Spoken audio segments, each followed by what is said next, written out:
Sejak bertahun-tahun yang lalu, rezim Bashar al-Assad telah menghadapi deretan organisasi politik militer yang menentang pemerintahannya. Dan pada akhirnya, ketidakpuasan para kelompok pemberontak terhadap kinerja Assad sebagai pemegang kekuasaan telah sampai pada puncaknya ketika kelompok oposisi pemerintah berhasil untuk merebut kekuasaan dengan cara menduduki Damaskus dan kediaman pemimpin Suriah. Sekarang Assad telah lengser dan para kelompok pemberontak akan menghadapi babak baru dalam perebutan kekuasaan. Siapakah para pasukan pemberontak ini? Dan bagaimana nasib poros perlawanan terhadap Israel akibat peralihan kekuasaan yang ada di Suriah?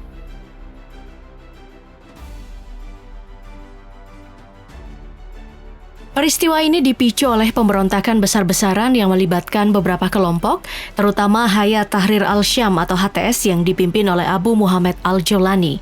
Sebelum kejatuhan Assad, basis kekuatan HTS berada di Idlib, wilayah barat laut Suriah, yang sejak puncak perang menjadi zona pertahanan utama mereka. Pemberontakan mereka dalam mengambil alih kekuasaan mulai terlihat setelah mereka berhasil merebut Aleppo dan maju ke selatan menuju Hama. Kalau kita bicara sejarahnya, HTS memiliki sejarah yang cukup panjang dalam pembentukannya. HTS yang awalnya berafiliasi dengan Al-Qaeda melalui nama Jabhat al-Nusra memiliki ideologi jihadis dengan tujuan mendirikan pemerintahan Islam fundamentalis di Suriah. Meski tidak lagi berafiliasi dengan Al-Qaeda sejak tahun 2016, HTS tetap menjadi salah satu kekuatan pemberontak paling dominan dengan fokus pada pemerintahan lokal di Idlib. Dengan strategi yang terorganisasi, jumlah pasukan HTS diperkirakan mencapai puluhan ribu dan menjadikannya sebagai salah satu kelompok pemberontak paling efektif dalam konflik ini. Kesuksesan HTS tidak terlepas dari dukungan negara-negara asing seperti Turki yang memberikan bantuan logistik dan senjata demi mencegah pengaruh Rusia dan Iran di kawasan Suriah. Motivasi dukungan ini beragam, mulai dari kepentingan geopolitik hingga memanfaatkan konflik untuk memperkuat posisi regional Turki di kawasan Timur Tengah. Alhasil, serangan mendadak HTS pada akhir tahun 2024 ini mengejutkan banyak pihak, membawa babak baru dalam sejarah Suriah dengan dimulainya era pasca Assad.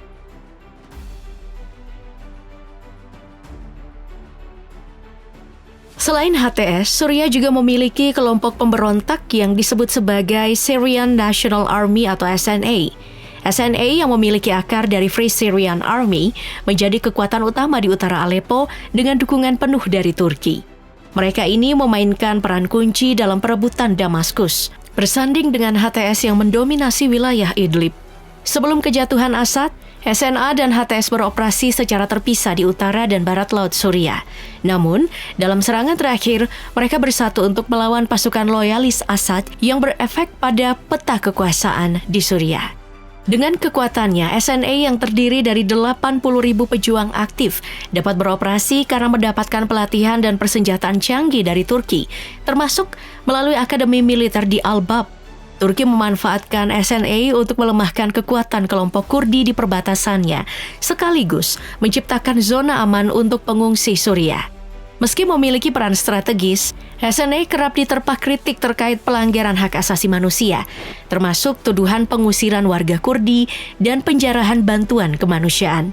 Namun, Turki tetap menjadikan SNA sebagai proksi utama untuk memperkuat posisinya di kawasan Timur Tengah, baik dalam konflik Suriah maupun operasi lintas negara seperti di Libya dan Azerbaijan. Sementara itu, masa depan SNA sebagai salah satu kekuatan politik di Suriah pasca Assad masih belum jelas, karena organisasi ini harus menghadapi tantangan besar sebab harus membangun legitimasi di tengah kecaman internasional dan menyatukan berbagai faksi internal yang seringkali saling bertikai.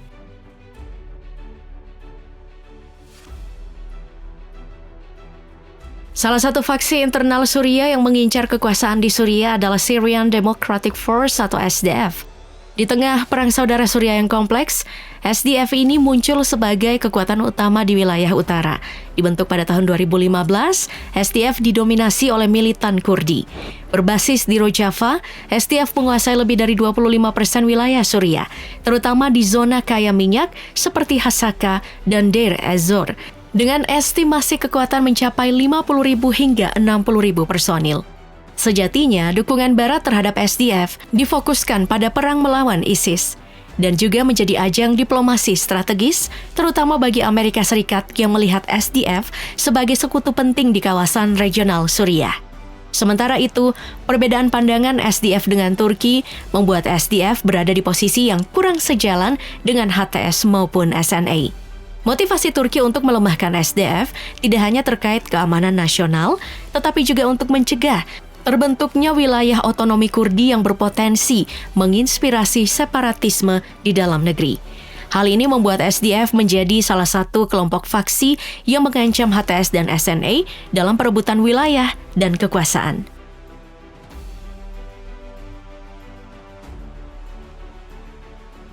Selain HTS, SNA, dan SDF, sejumlah kelompok pemberontak lain turut memainkan peran penting dalam konflik Suriah.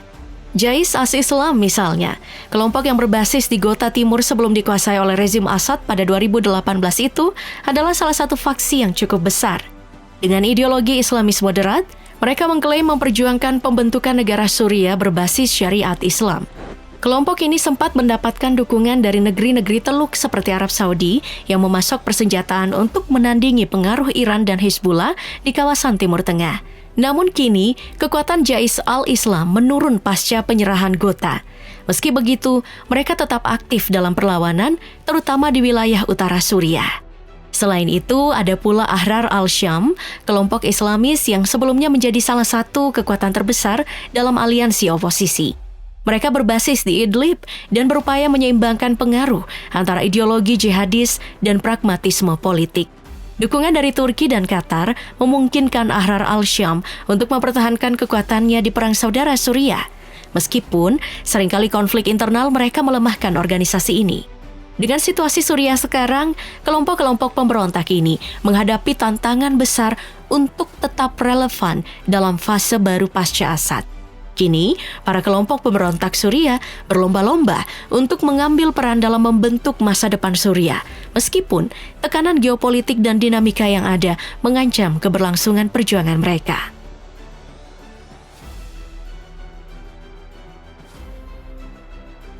Terkait peralihan kekuasaan yang terjadi di Suriah, Israel sebagai negara yang menjadi target perlawanan terhadap penjajahan di Gaza, mengungkapkan kebahagiaan mereka. Kelegaan Israel dapat mereka rasakan, sebab selama ini rezim Assad telah berperan sebagai perpanjangan tangan Iran dalam mengatur dan menyuplai alat perang ke pasukan perlawanan Hizbullah di Lebanon. Dengan jatuhnya Assad serta kekosongan kekuasaan di Suriah, secara besar berdampak pada kekuatan Hizbullah. Suplai persenjataan menjadi terhambat dan akan memperlemah Hizbullah sebagai salah satu kelompok militer aktif yang melakukan perlawanan terhadap Israel. Selain itu, dampak dari kejatuhan Assad juga menjadi peluang emas bagi Israel untuk mewujudkan impian mereka, The Greater Israel. Kekosongan kekuasaan dan situasi negara Suriah yang dilanda kekacauan membuat Israel menarik perjanjian 1974 dengan Suriah. Perjanjian yang kini telah dicabut membuat Israel dengan cepat menduduki dataran tinggi Golan yang berbatasan langsung dengan Suriah. Gerakan ini merupakan gerakan nasional Israel untuk memperluas wilayah kekuasaannya demi mewujudkan The Greater Israel.